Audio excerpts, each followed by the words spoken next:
Hey, good morning, YouTube, and everybody out there.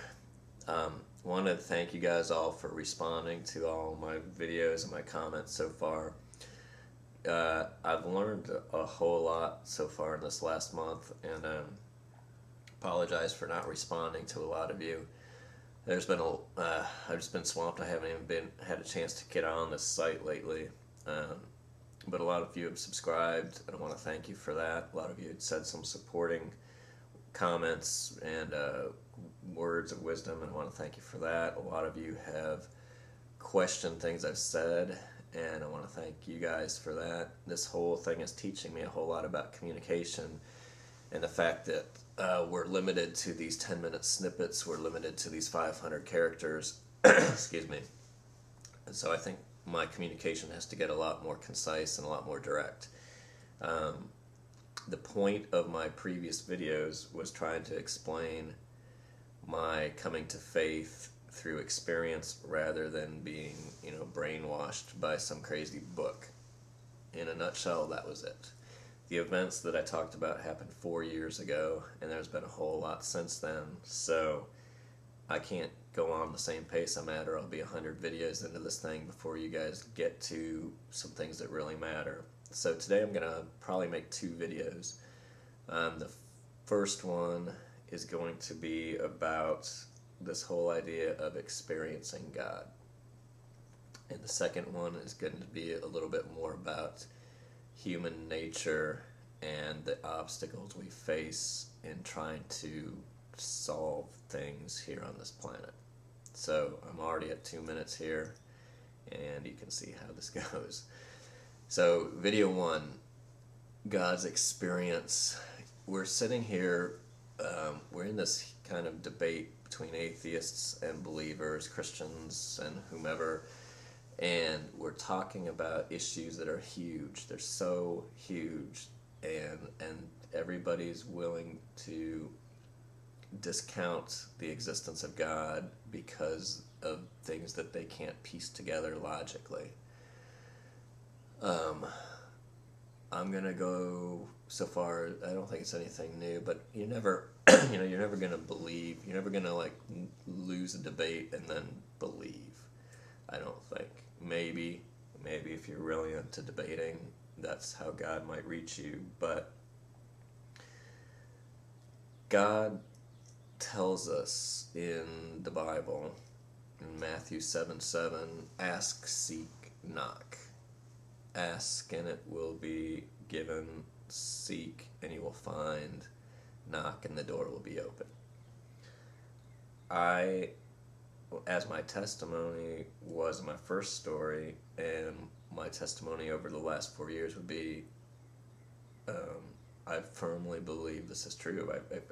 I've experienced it. And God, I think, wants us all.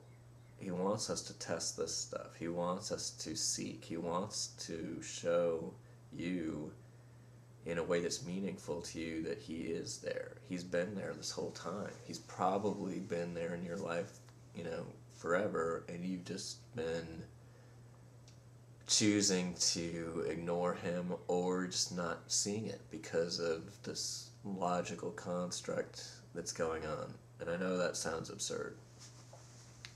Trust me, I used to be there. I used to have all these views. I used to be an atheist. I used to think, well, this doesn't make sense. This is stupid. How can this be? How can, why would God exist? Why would God create this planet to be so messed up if He was such a loving God? All the big questions. I asked them all. I believed them all myself. I thought religion was a load of crap, and I was willing to discount God based on religion, based on people. People are messed up. We all are. I am, you are, everybody on here is. And I think that totally is obvious when you start reading through comments and start watching videos. We've all got wounds. We're all imperfect people. Granted. So why would we make our decisions?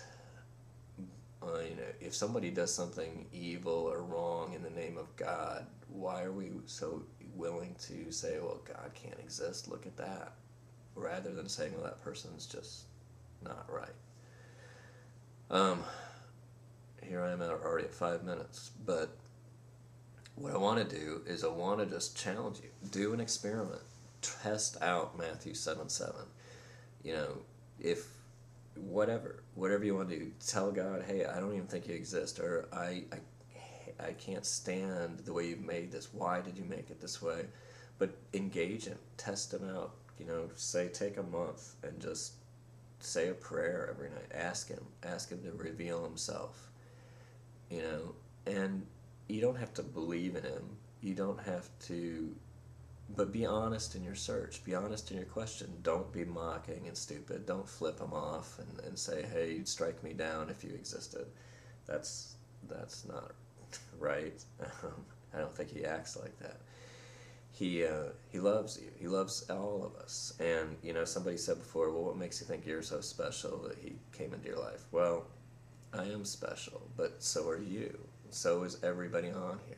And God wants to share his love with all of us. So engage that, test it, try it out, and just see what happens. I think you'll be amazed. You know, it might be subtle things, it might be whatever, but I would love for anyone who's willing to try it out as just an experiment and come back to me and share what happened. Positives, negatives, failures. Oh, hey Brian, I never saw God. Guess what? He didn't show up. Or, you know, this other little thing happened which was kind of related to this thing, which is pretty cool, or whatever. Just try it out, and then maybe we can get to the bigger subjects after that. That's all I got in this one. I'm going to post another one here in a second. Thanks.